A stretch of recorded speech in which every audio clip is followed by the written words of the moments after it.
Ok, por que fazer discípulo? Vamos lá, vamos ver se vocês conseguem me ajudar aqui. Aqui é uma prova oral. Por que eu faço discípulo? Amor pelos que se perdem, a glória de Deus, obedecer os mandamentos de Jesus ou nenhuma das alternativas acima? Escolha uma, a principal. O que mais? Quem acha diferente? Quem? C. Quem acha diferente da C? B. Alguém acha A? A. Olha só. É porque a pergunta ela ficou incorreta mesmo. Eu queria a principal. Qual que é a principal? Aí só uma, né? Qual que é a principal? B. A glória de Deus. Por que eu faço discípulos? Qual é o fim principal do homem? Glorificar a Deus e desfrutar dele para sempre. Quer comais, quer bebais ou façais discípulos. versão NVI, né? Ou fazei tudo para a glória. No final das contas, mais um detalhe. Lembra lá do Shema que eu acabei de falar? O Shema é o termo hebraico aí para ouve Israel. E aí ficou conhecido como Shema aquela parte de Deuteronômio 6 que é exatamente o quê? Ouve Israel, o Senhor teu Deus é o único Deus. Amarás, pois, o Senhor teu Deus de todo o teu coração. Essa é a Shema. Então, o grande mandamento é o quê? Amar a Deus acima. O ponto é, se você está comprometido com fazer discípulo, para Deus, não para você, você está demonstrando que você o ama acima de todas as coisas. Porque você quer ver a glória de Deus sendo estendida por toda a terra e alcançar outras vidas. Você quer que outras vidas se rendam ao seu Senhor. Agora, quando você não é comprometido com a glória de Deus, quando você não quer vê-la crescer, quando você não quer ver outras pessoas, o discipulado é banalizado. Então, a principal razão, o principal motivo, o principal porquê é a glória de Deus. A glória de Deus. Porque no final das contas, esse é o nosso propósito último, glorificar a Deus. Agora vocês estão corretos em falar todas as alternativas, porque nós fazemos discípulos por causa dessas três coisas, sim. Primeiro, porque a glória de Deus. Porque eu amo a glória de Deus e eu quero vê-la crescer. Querido, você ama a glória de Deus? Você ama a glória de Deus? Você quer vê-la crescer? Então nós precisamos buscar fazer discípulos, porque assim Jesus nos ensinou. Isso glorifica o Pai. Obedecer à ordenança de Jesus. Isso para nós basta, né? Se Ele mandou, se eu sou discípulo, se Ele é meu Senhor e Ele mandou, o que eu faço? Obedeço. Obedecer à ordenança de Jesus. E amor pelos que se perdem. Nós não podemos inverter a ordem, porque muitas vezes quando a gente coloca o amor pelos que se perdem, a gente começa a perder um pouquinho do foco do que é amor. E aí amor, a gente começa a relativizar amor e tal, etc. E acaba aceitando certos pecados por amor, aceitando certas incoerências por amor, esquecendo arrependimento por amor, por causa do tal amor do mundo, né? E na verdade o amor verdadeiro é qual? É guardar os mandamentos. Isso. Se vocês guardarem os meus mandamentos, né, vocês me amam. Aqueles que me amam são os que guardam os meus mandamentos. Bom, é isso aí. Até aqui tudo bem? Tudo tranquilo? Acho que eu vou terminar mais rápido do que eu acho. Mas a gente tem ainda muita coisa para ver. Eu sei que vocês estão um pouquinho cansados, tudo mais. Se tiver dúvida, pode perguntar. Né? Se precisar, a gente talvez dê o tempo um pouquinho antes, viu, Silas? Vamos ver o discipulado como processo? E assim que finalizar, a gente faz o break. Pode ser? Pode ser, Silas? Aí a gente tira a foto, aí a gente faz o break, tá bom? Só essa parte aqui, tá bom? Aí vai ter mais. Mas assim que terminar esse tópico, aí a gente pausa. E aí depois do intervalo a gente volta nos últimos assuntos. Bom, até agora nós estávamos vendo a base bíblica do discipulado. Agora nós entramos num assunto bastante importante, que o discipulado é um processo de crescimento do cristão. E como um processo, nós temos o que nós chamamos caminho de formação espiritual. Caminho de formação espiritual.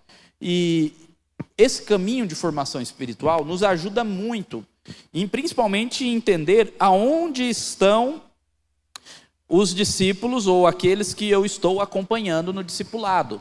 Por exemplo, nós temos aqui o primeiro estágio de todo cristão, né? Que na verdade é um estágio anterior ao cristianismo, é o estágio da descrença. Todos nós um dia fomos descrentes, concordam? Talvez você nasceu na igreja, eu nasci na igreja, eu não sei exatamente o dia que eu me converti ou que eu criei, mas teve algum momento que isso aconteceu. Então todos nós um dia não cremos, éramos descrentes.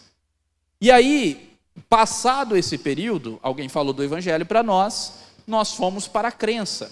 Qual que é a diferença da descrença para a crença? Já no período da crença, as pessoas começam a ter alguns medos começam a se perder. Na descrença, a pessoa tem medo da morte, por exemplo. Vive cheia de superstição, entre outras coisas. Cheio de idolatria, o amor pelo mundo é muito grande, o amor pelo dinheiro é muito grande. As pessoas ficam apegadas a alguma coisa, aquela coisa que fala, se eu perder isso, minha vida vai acabar. Você tem alguma coisa que você fala isso? E crente mesmo não pode ter essa coisa. Se eu perder isso, minha vida vai acabar. Porque nós temos Cristo, então nunca podemos perder Cristo. Então a nossa vida nunca acaba, mesmo que percamos tudo. Então o descrente tem isso, cheio de idolatria, de desejos, de medos. Quando a pessoa se converte, ela vai perdendo isso. Uma das primeiras coisas que ela é liberta, por exemplo, é o medo da morte. Um cristão não tem medo da morte. A morte, o cristão entende a morte como uma passagem apenas desta vida para a próxima vida. Uma promoção, né? Uma coisa que é sim ruim, claro, nós choramos, entristecemos e tudo mais, mas não é o fim do mundo. A pessoa descansou, está melhor e tudo mais, nós falamos isso. E o velório do crente é um velório tão tranquilo, né? Você já viu o velório de crente? Eu já fui em velórios terríveis, que as pessoas estão, aquela coisa. Eu já fui em velórios que eu sentia uma paz tão grande, parecia que ninguém tinha morrido. E por quê? Por causa da esperança. A esperança é diferente. Já não tem mais o amor pelo mundo, ou o amor do mundo vai diminuindo, as paixões, já perde aquelas idolatrias e tudo mais, começa a congregar. Essa é uma pessoa crente. Contudo, porém, essa pessoa crente ainda não sabe ler a Bíblia e orar todos os dias. E meus irmãos, a grande maioria dos nossos cristãos, é isso para vocês verem o quanto nós precisamos de discipulado, ficam apenas na crença, não partem para a maturidade. Na crença, essa pessoa já está salva, ela vai para o céu, mas pode desfrutar de muito mais, pode desfrutar de um cristianismo mais profundo, ter mais segurança, mais paz na sua vida. Já está salva, ela já entrou no avião que vai para o céu, mas ela está ali no avião com medo ainda de alguma coisa ou outra, enquanto outra está lá na primeira classe, de boa, curtindo a viagem, né, e tal. Lembrando que não existem graus de sociais no céu, não é isso que eu estou querendo falar. Eu estou falando de maturidade, tá bom? Eu usei o exemplo das classes do avião, mas não para se referir a classes, mas para se referir à maturidade.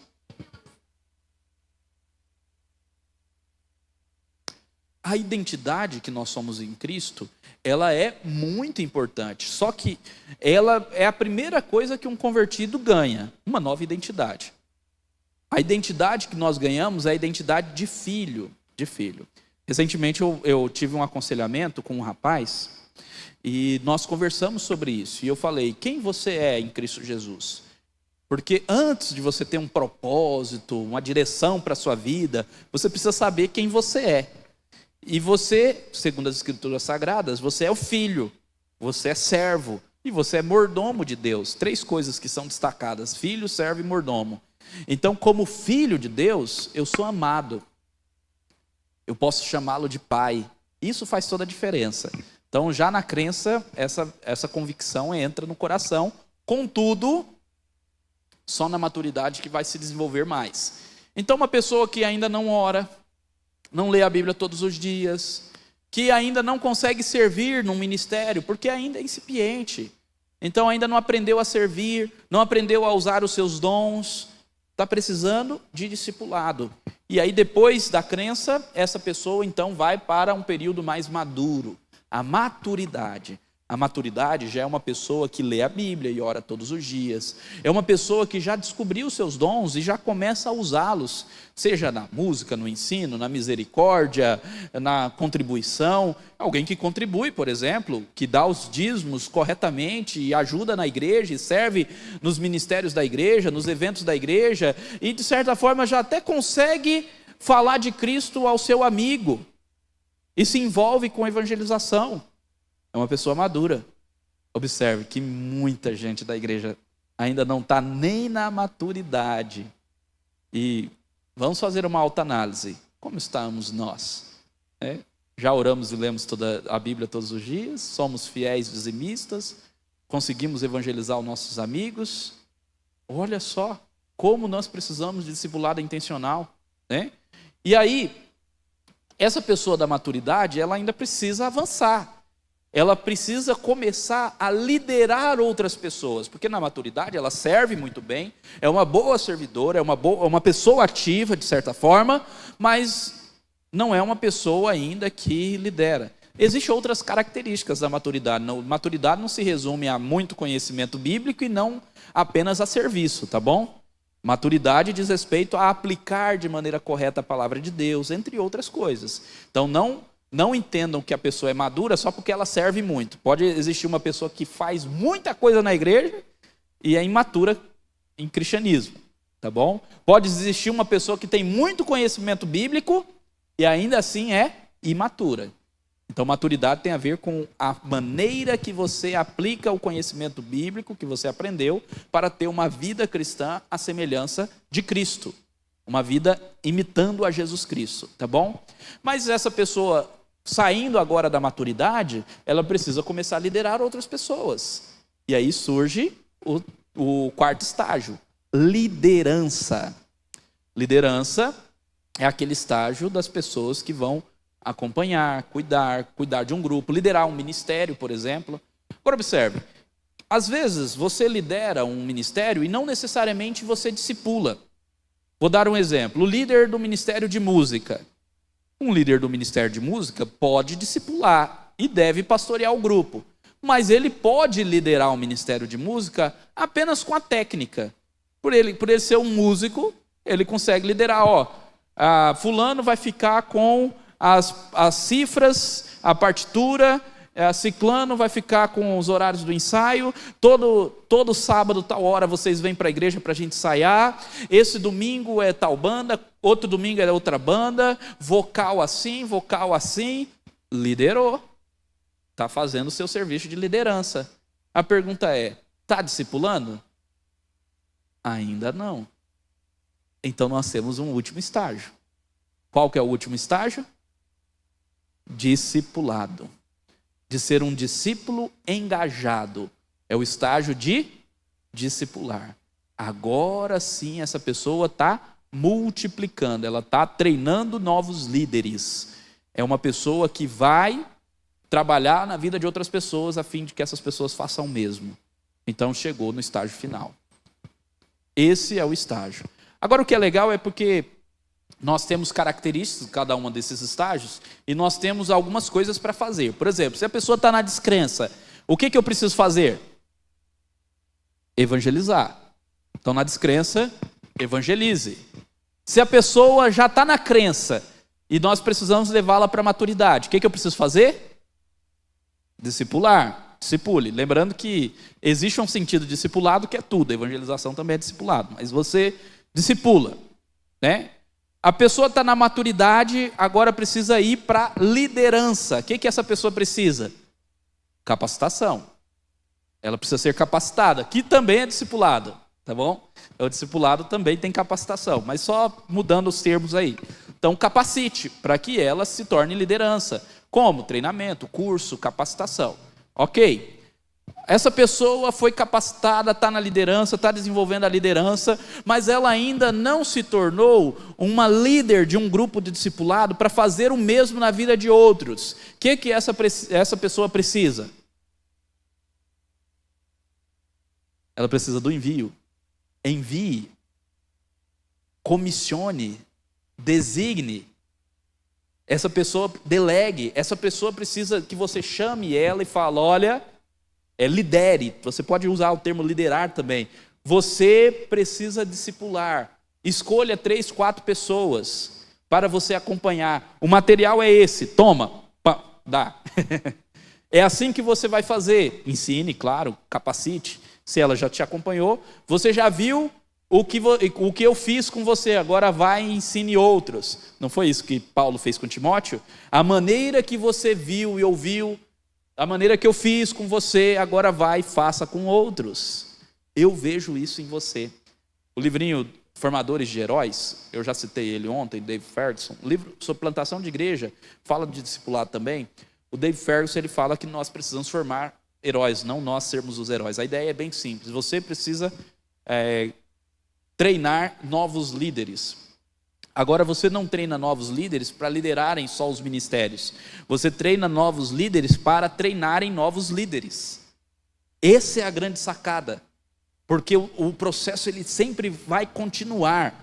Você tem que treinar novos líderes, para que esses líderes treinem novos líderes, para que treinem novos líderes, e aí vai. E o processo continua, ad infinitum, até Jesus voltar. Essa é a ideia. Então, nós precisamos aprender a desenvolver esse processo e treinar novos líderes. E o Dave Ferguson fala da importância disso. E uma das coisas no treinamento de novos líderes é exatamente o envio. É você dizer: eu vejo isso em você. Eu vejo isso em você, que você consegue cuidar de um grupo de discipulado. Eu vejo isso em você. Vai. Vamos enviar. Vem cá, vamos orar por você, abençoar sua vida e pedir para que Deus o abençoe no seu ministério de discipulado. Agora vai. Entenderam? Não é uma ordenação pastoral, Apesar de que alguns são ordenados como pastor, presbítero, mas é um envio. Eu vejo isso em você. Agora vamos orar e abençoar a sua vida para que você cuide do seu discipulado. Vai. Isso é necessário. Nós, líderes, precisamos enviar, precisamos orar, precisamos dizer aos nossos liderados: eu vejo isso em você. É como se fosse assim: olha, caminhe comigo esse ano no meu grupo discipulado, e no final do ano você vai cuidar do seu próprio grupo. Eu vejo isso em você. Caminhe comigo. Estou começando agora um grupo que vai ser de jovens, do Discipulado Vida, lá na Igreja Central de Anápolis. E aí tenho lá alguns jovens. Um deles foi escolhido para caminhar, para aprender e depois cuidar de grupo. Eu falei: caminha comigo, para você aprender e ver como que é, porque depois você vai cuidar do grupo. Inclusive, ele vai me ajudar no grupo já. Eu vou ministrar as 3 primeiras lições, a 4ª já vai ser ele. E assim vai. Tem que ter alguém contigo. Quem é o seu fiel escudeiro aí? Quem é aquele que está caminhando junto com você? Quem é o seu aprendiz? Quem é o seu Timóteo, Paulo? Quem é o seu Paulo, Barnabé? Quem é? Bom, algumas características, agora um pouquinho mais longo. Aí a gente finaliza aqui. O que é um líder maduro? Pense aqui, um líder maduro é um que está no último estágio, não no da maturidade lá, mas no estágio já de discipulador. Está lá no último estágio. O que é um líder maduro capaz de discipular? O que é um líder maduro discipulador? Tá bom?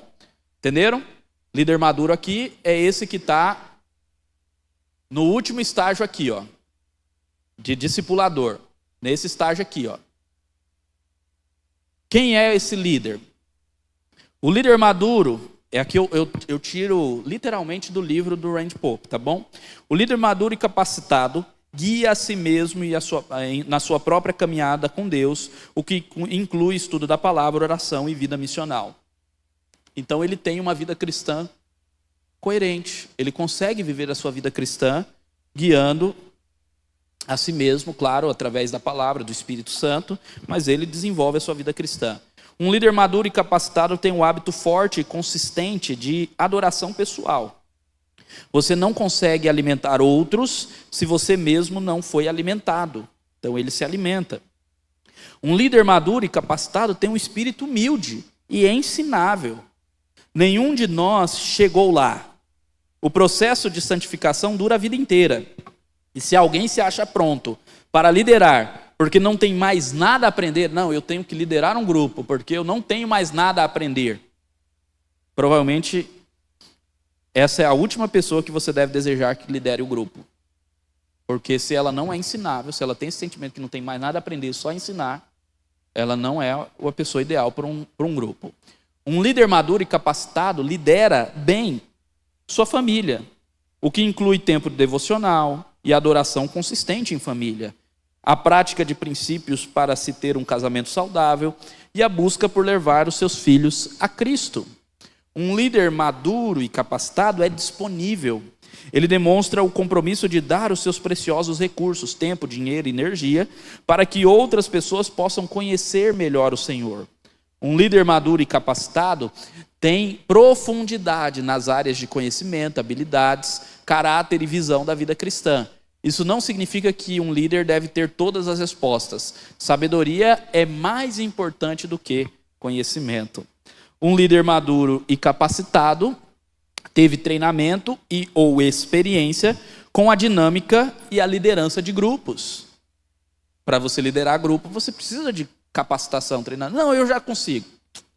De vez em quando, um amigo me pede, agora nem mais tanto, mas no início, quando o Life on Life estava ainda meio silencioso, as pessoas não entendiam, o próprio discipulado vida, algum pastor amigo chegava para mim, você está aí nesse movimento discipulado?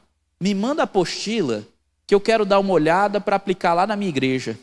Eu disse, não é assim, você precisa ser capacitado primeiro e tal, né? É igual seita mesmo, né? Só os iniciados que pode. Aí ele, não, desse jeito eu não quero não, me dá aí, eu consigo aplicar. Aí você manda o material, a pessoa olha, tá que moleza. Aí vai lá e aplica da maneira errada, não dá as ênfases corretas, tenta fazer o estudo de maneira exaustiva, não selecionando partes apenas. O tempo do estudo passa de 1h30, passa 5 horas, 4 horas, e aí no final fala o seguinte, esse material é ruim, esse trem é de americano, não é para brasileiro. E a igreja se frustra. Aí a gente chega numa igreja dessa, ela não quer nem saber ouvir falar de discipulado. Por quê? Foi feito errado. Não teve treinamento ou experiência. O processo é importante. O processo foi realizado por pessoas que discipulam há 40 anos. E por movimentos, não só no Brasil, mas no mundo todo, aonde ele é aperfeiçoado a cada cultura nova que ele alcança, inclusive o Brasil.